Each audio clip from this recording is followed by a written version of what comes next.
If you were around and can remember, roll your mind's eye back to the weeks immediately following September 11th, 2001.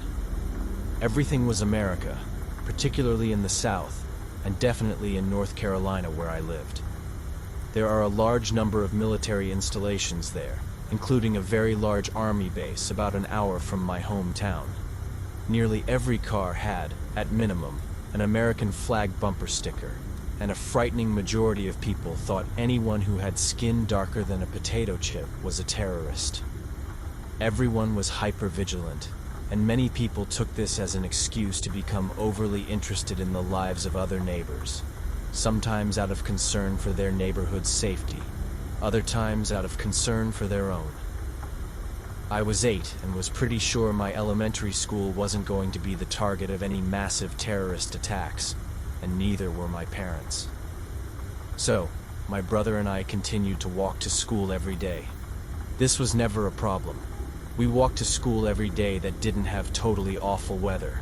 For almost all of my school-grade existence, my neighborhood even had weekly paved trails, including one that led directly to my elementary school that we always took. I can't remember if it was recent rain flooding the creek besides the trail, or just the climate in general making the bugs come out in full force. But that week, my brother had decided to take a different route and walk along the road. This plan went off without a hitch until we were walking home one day, and a big black SUV with tinted windows and a giant American flag blocking the view of the back windshield and back seat slowed down to a crawl, and then abruptly stopped in front of us and rolled down the window. A woman inside was blonde, maybe middle-aged, and wearing large sunglasses that obscured much of her face. "It's not safe for you kids to walk out here," she called to us. My brother responded with something to the effect of, "It's fine. We always walk home this way, and we don't live far." That was a mistake. She rolled up her window and drove a few feet away before screeching her tires to a halt and rapidly reversing back to us while rolling down her window, and she yelled, "You spit on my car. I know you did. You spit on my car, and you need to get in right now so that I can drive you home to your parents and you can apologize in front of them." I looked at my brother, and we both shook our heads. I called back, "I didn't spit in your car. Look at the side." And then she yelled again, "Get in my car right now so that I can take you home." I turned to my brother again, and without a word, we took off running into the woods. My heart was thumping in my chest, and I never turned back, particularly after I heard the doors open and close. We just kept running. We switched back and forth through the streets and woods, taking several different paths, and finally ended up circling back around until we were home. We just sort of shrugged it off as, yeah, that was weird, until maybe 15 years later when I told this story to a friend, and their eyes grew wide.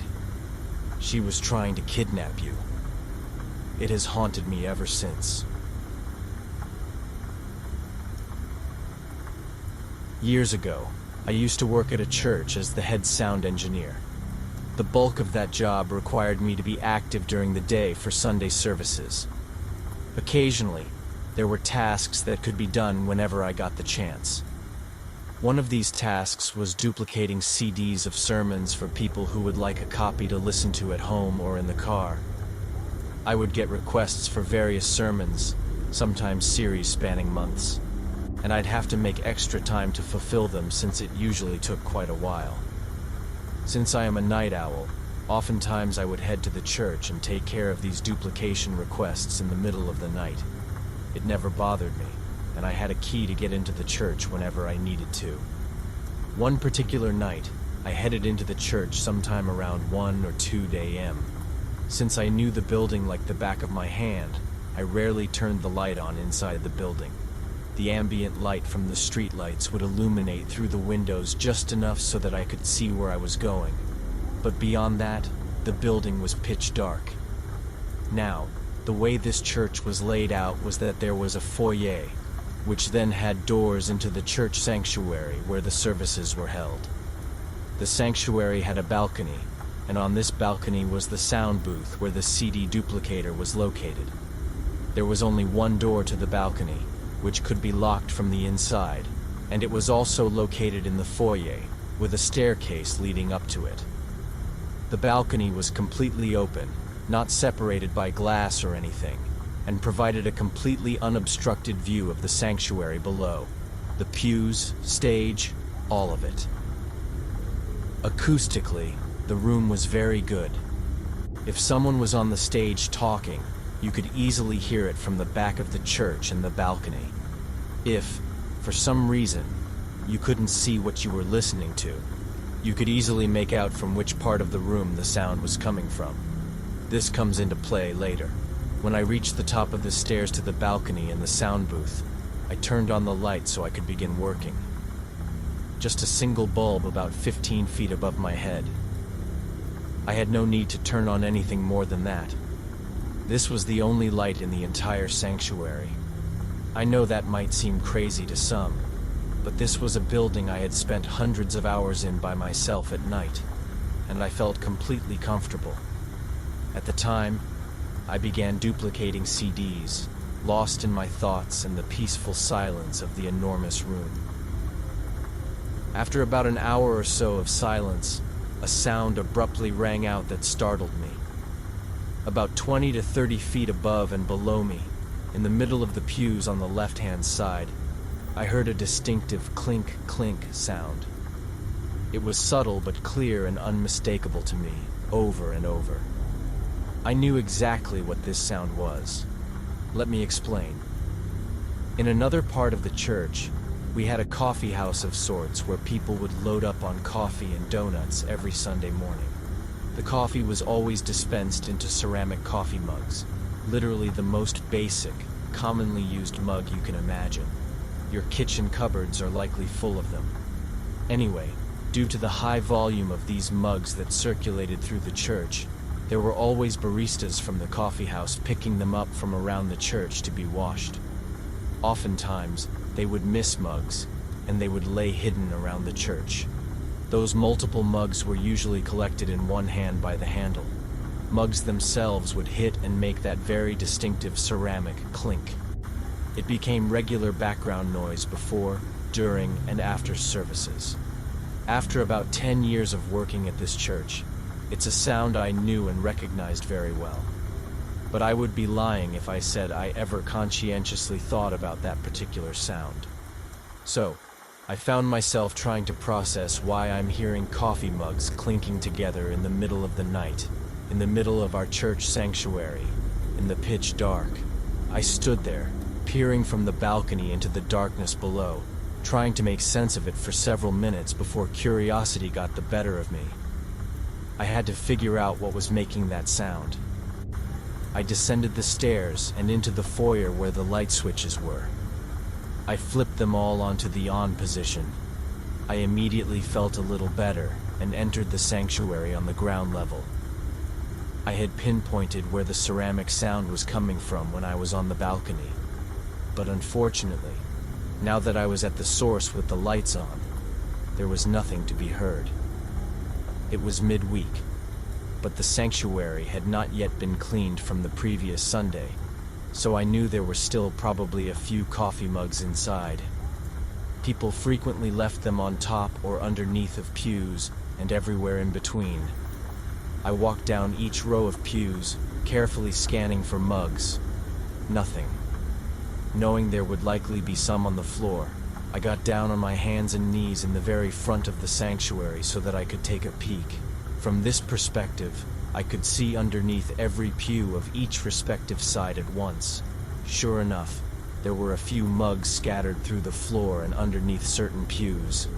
I got up and moved to those specific pews and examined where each mug was.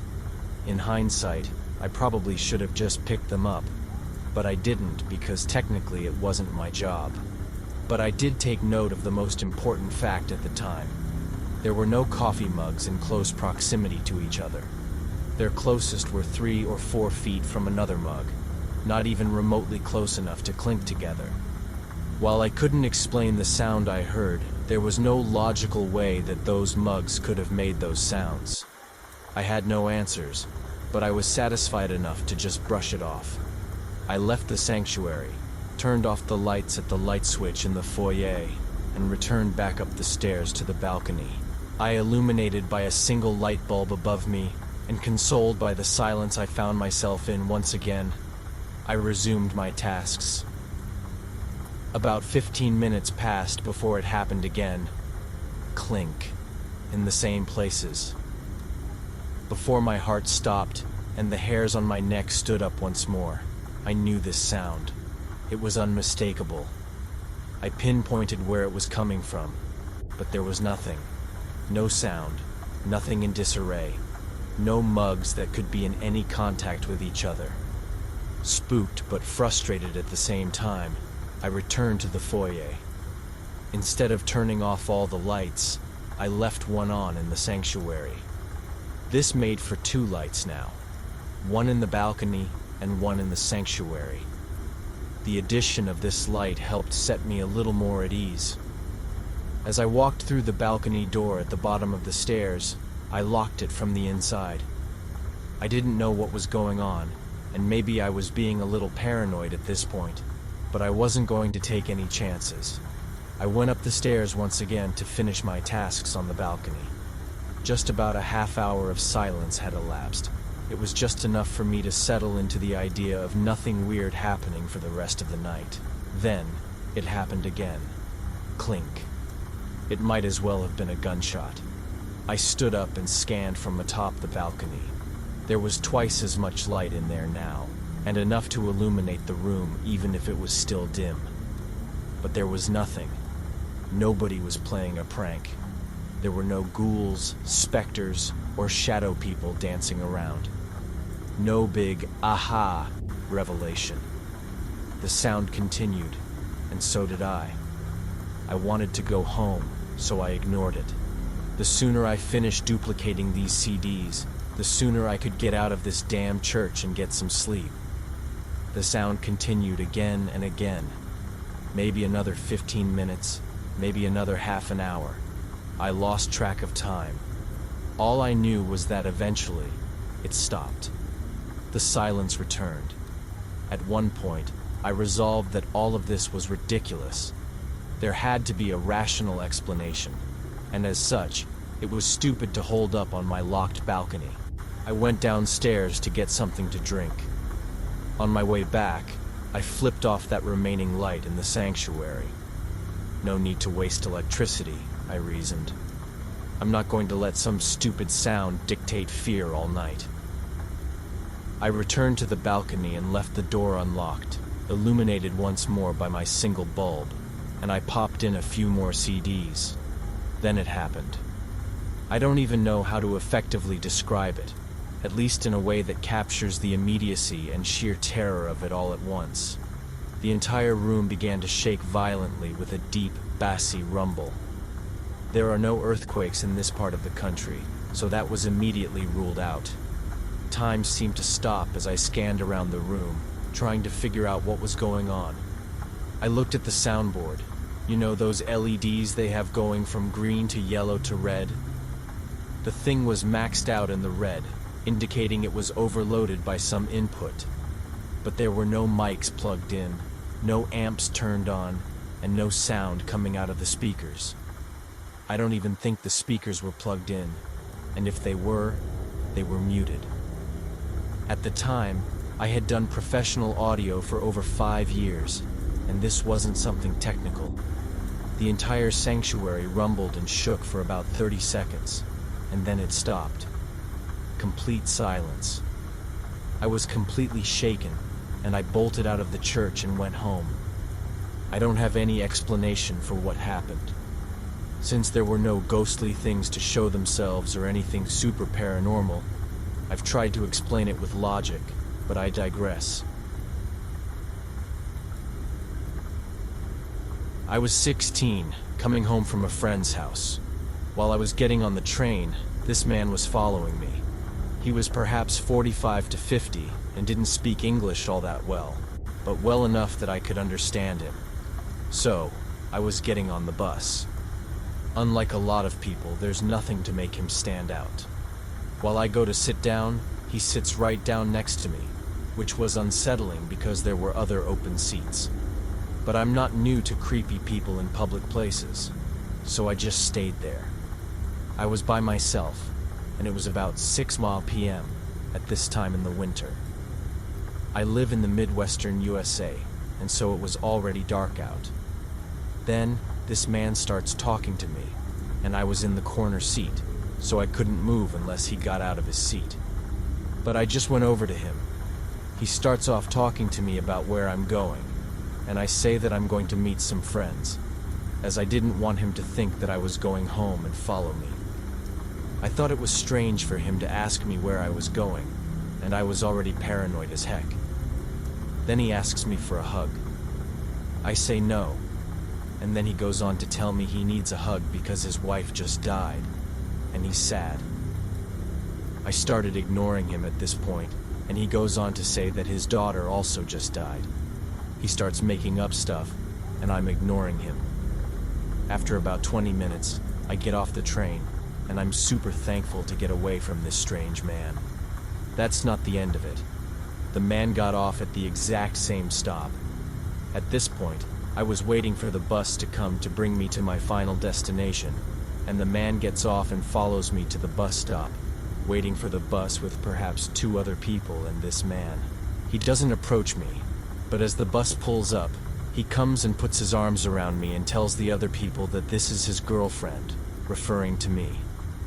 No one really said anything, and we got onto the bus. I started getting super nervous and grabbed my phone from my bag in case I needed to call 911 or something if this man kept following me. He again sits by me, but I don't sit where I'm trapped in. This time he starts saying he can walk me to my friends so that I can get there safely, and I respectfully decline. Then he says, "I'm gonna take you to your friends," so that he was verified that he was indeed gonna follow me, which sucks because I wasn't actually meeting friends. I was going to my house. I start panicking and want to call my mom to pick me up from the bus stop instead of walking there. To my luck, my phone is dead. It's dark. I'm alone. My phone's dead, and some weird-ass dude is trying to follow me. He continues to talk to me, but I don't even know what it's about, and the bus was empty at this point, besides just Oos, the driver, and one other guy. Bless the other guy's soul. I kept looking over at the other guy very intensely, and the panic really started settling in. I was not answering any conversations with the weirdo anymore. The other man comes up and tells the weirdo to leave me alone, or he's going to call the cops, and that I clearly don't want to talk. At this point, the weirdo gets very aggressive and is telling him to fight him and cussing him out and all this stuff. Then the next stop comes, and the other man physically removes this weirdo from the bus. I was so happy. I thanked the man so much, and luckily, it ended well. It was still very uncomfortable, and seeing how aggressive this guy got, I doubt his intentions were good.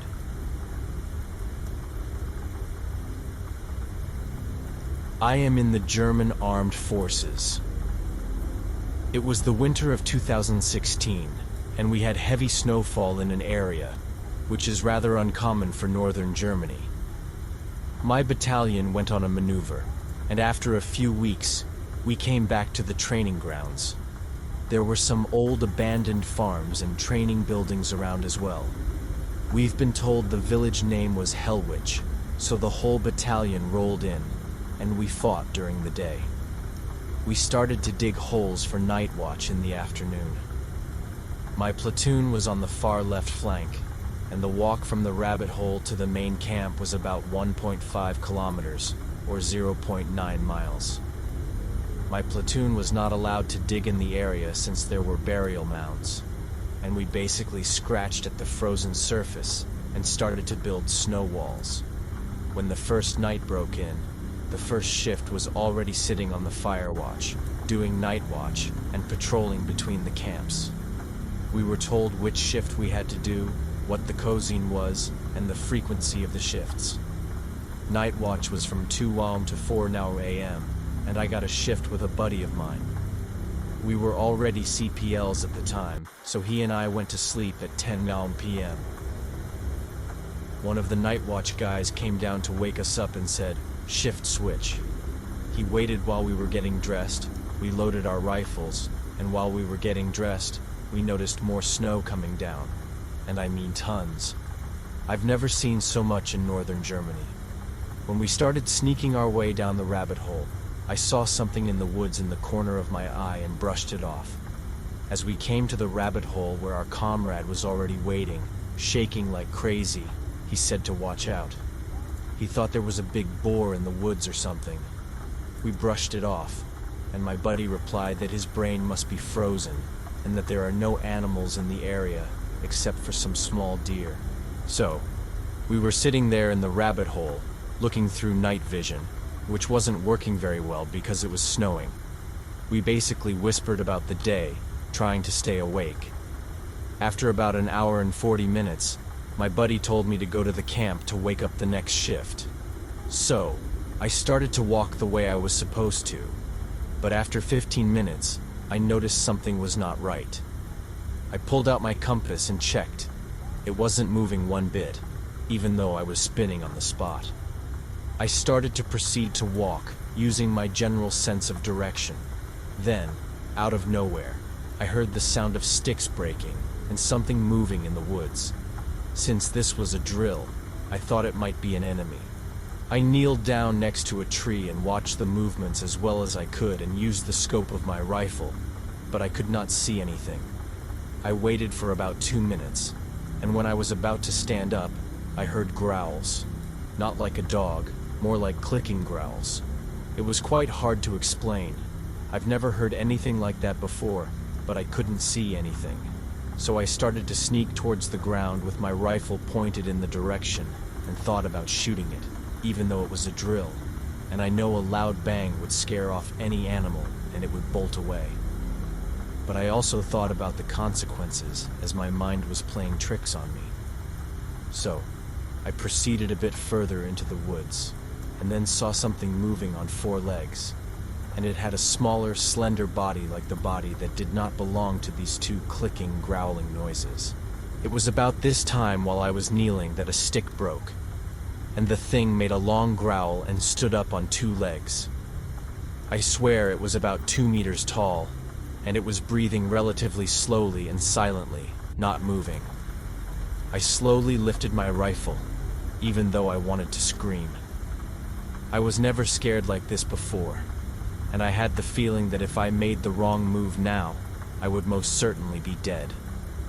All my danger centers were going off. It seemed like whatever this thing was did not see me. It turned around, making these clicking growls. When it turned back to me, I got up and was slowly retreating backward, still looking at the thing. When it suddenly turned around, got on all 4s again, growling, I turned my back, and it felt like that thing was flying behind me. I prayed that it would be away, and then I could get on a new shift. My buddy started hissing at me like, "Dude, you've been gone 30 minutes, where have you been?" I was pointing in the direction I came from, but nothing had been there. I told him I got lost, and some supernatural animal was getting a lot closer. My buddy looked at me and said, "Let's go to sleep, man. You need it." When we got to camp, I got my sleeping bag and rifle locked and loaded, and we couldn't sleep. I was thinking about what would have happened, what I've seen. I've done some research about German folklore, but nothing really matches with the thing I saw. And honestly, I have nightmares sometimes. I even talked to a priest about it, and he told me it was a demon, then said some prayers for me and prayed with me. So please, if anyone knows what it is, I would like to know. Hey there. Hope you enjoyed these stories. If you can, please like and subscribe. I would appreciate it. See you next time.